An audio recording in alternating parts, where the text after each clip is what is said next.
اللہم صلی علی سیدنا محمد وعلی آل سیدنا محمد وبارک وسلم۔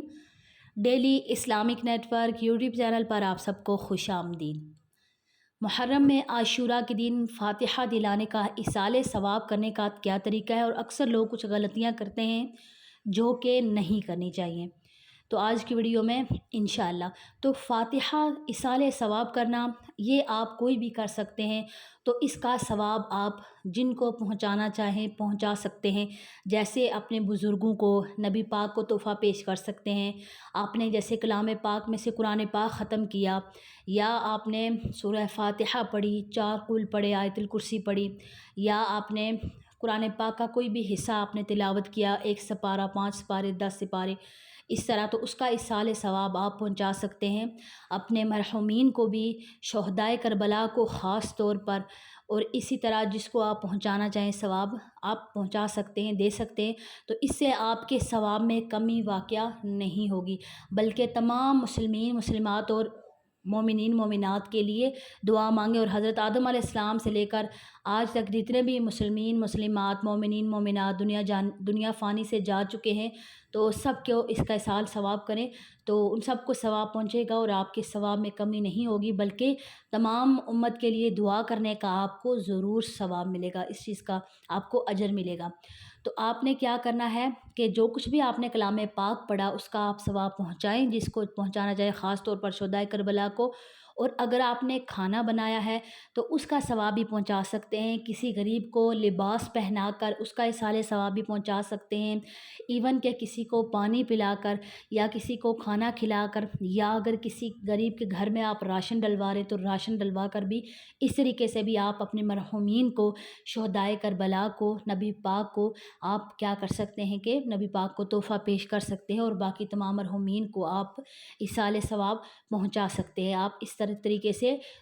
فاتحہ خوانی کر سکتے ہیں۔ لیکن اکثر لوگ کچھ غلطیاں کرتے ہیں، لوگ سمجھتے ہیں کہ شاید عاشوراء کے دن ہم سبیل نہیں لگائیں گے تو شاید ہمیں گناہ ملے گا، ایسا کچھ نہیں ہے۔ دیکھیں کہ امام حسین علیہ السلام نے ہمیں کیا سبق دیا، انہوں نے ہمیں کیا سکھایا۔ کیا پانی زیادہ امپورٹنٹ تھا؟ دنیا کی ساری پوری کائنات، اللہ تبارک و تعالیٰ، ساری دنیا کے خزانے ان کے ہاتھ میں تھے، اگر وہ چاہتے نا، اللہ تعالیٰ سے دعا کرتے تو نہر فرات ان کے قدموں میں آ کر لگتا، لیکن انہوں نے ہمیں سبق یہ دیا کہ اگر آپ شہید بھی ہو جائیں، آپ کی کچھ بھی ہو جائے، لیکن آپ نے نماز نہیں چھوڑنی، چاہے آپ کی جان چلی جائے، آپ نے نماز نہیں چھوڑنی۔ اور ان کا سر نیزے پر تھا لیکن ان کی زبان پر تلاوت قرآن پاک جاری تھی، تو اصل مقصد تھا ان کا نماز اور قرآن، کہ نماز کو نہ چھوڑنا کبھی بھی، اور قرآن پاک کو سمجھ کر پڑھنا، قرآن پاک کو تھامے رکھنا۔ لیکن ہم نے کیا کیا ہے کہ پانی کو لے لیا، پانی کی سبیلیں لگا رہے ہیں، نمازیں قضا کر رہے ہیں، نمازیں پڑھ نہیں رہے۔ میں یہ نہیں کہتی کہ پانی پلانا کسی کو ثواب کا کام نہیں ہے، پانی پلانا بہت ہی زیادہ ثواب کا عمل ہے، لیکن جو اصل مقصد انہوں نے ہمیں دیا اسلام کے بارے میں، ہمیں اس کو سمجھنے کی بہت زیادہ ضرورت ہے۔ اور اکثر لوگ ایک یہ غلطی کرتے ہیں، اب آپ میں سے اکثر لوگوں نے اپنے کسی بزرگوں کی، مرحومین کی فاتحہ دلائی ہوگی یا ختم دلوایا ہوگا، کیا آپ میں سے کبھی کسی نے ایسا کیا ہے کہ ختم پہ آپ نے لوگوں کو جمع کیا ہو، یا لوگوں کو نہ بھی جمع کیا ہو، لوگوں کے گھروں میں آپ نے نیاز بانٹی ہو، تو آپ نے کھچڑی بھیجی ہو اپنے ایصال ثواب اپنے مرحومین کے لیے، اپنے بزرگوں کے لیے، دادا نانا کے لیے، آپ نے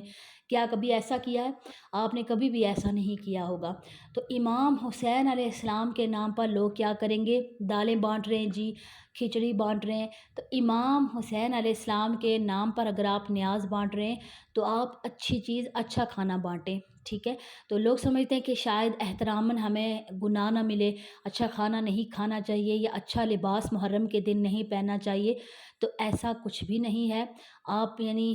لباس آپ اپنا صاف ستھرا اچھا لباس آپ پہنیں، اور اپنا وقت ذکر و اذکار میں اور نماز میں گزاریں جو شریعت کے عین مطابق ہے، دعا مانگیں اور اچھا کھانا بنائیں، اور اپنے گھر والوں کے لیے اس دن رزق میں آپ وسعت کریں تو اللہ تعالیٰ آپ کے پورا سال رزق میں برکتیں ڈالیں گے۔ اور اگر آپ امام حسین علیہ السلام کے نام کی نیاز دے رہے تو آپ اچھی چیز بانٹیں امام حسین علیہ السلام کے نام کی۔ مجھے امید ہے کہ آج کی ویڈیو آپ کو سمجھ میں آ گئی ہوگی۔ السلام علیکم ورحمۃ اللہ وبرکاتہ۔